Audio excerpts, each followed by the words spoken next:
Ipinag-utos ni Pangulong Ferdinand R. Marcos Jr. ang mas malalimang investigasyon hinggil sa mga nawawalang sabungero.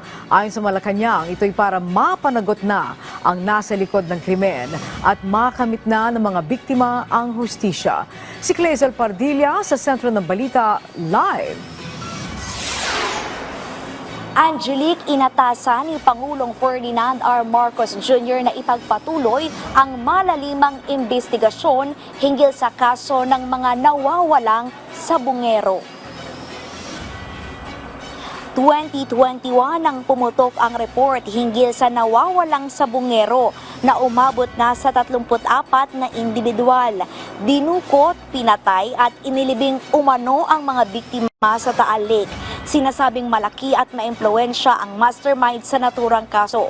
Kaya puspusan ang Justice Department sa paghahanap ng mga saksi at ebidensya. Tiwala naman ang Malacanang na makakamit ng mga biktima ang hustisya. Ipagpatuloy po ang pag-iimbestiga ng malalimang pag-iimbestiga para malaman kung sino ba talaga ang sangkot dito at mapanagot ang dapat mapanagot. Tiniyak ng palasyo na walang puwang sa administrasyon ang mga kawani ng gobyerno na tatamad-tamad. Pinaigting ang presensya ng mga pulis sa mga lansangan para mabawasan ang krimen. Patunay aniya dito ang pagkakadakip sa isang snatcher ng cellphone sa loob lamang ng 3 minuto. Sinibak naman sa pwesto ng pambansang pulisya ang isang chief of police sa Rizal dahil sa mabagal na aksyon sa isang kaso ng pagnanakaw. Pinauwi lamang umano ng pulis ang biktima matapos i-report ang insidente. Nagbunga ang quick response time ayon sa direktiba ni Pangulong Marcos, walang puwang ang tamad at pabagal-bagal na kilos sa hanay ng kapulisan. Pinasisiguro ng Malacanang na gawing prioridad ang paghatid ng serbisyo publiko.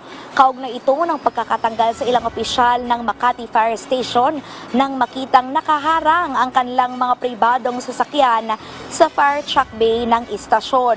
Buhayan nila ang nakasalalay sakaling maantala ang pagresponde sa sunog.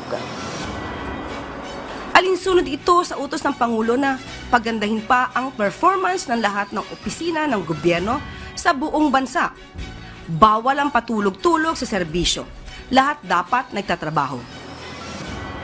Angelique, para masiguro ang pagtugon sa mga emergency at sakuna, ngayong araw din ay inanunsyo ng palasyo na itinalaga na ni Pangulong Ferdinand R. Marcos Jr. bilang officer in charge ng Office of Civil Defense si Assistant Secretary Bernardo Alejandro IV.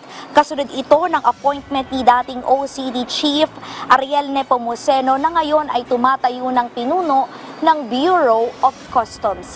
Yan na muna ang pinakahuling balita. Balik sa'yo, Angelique. Okay, maraming salamat, Clazel Pardilla.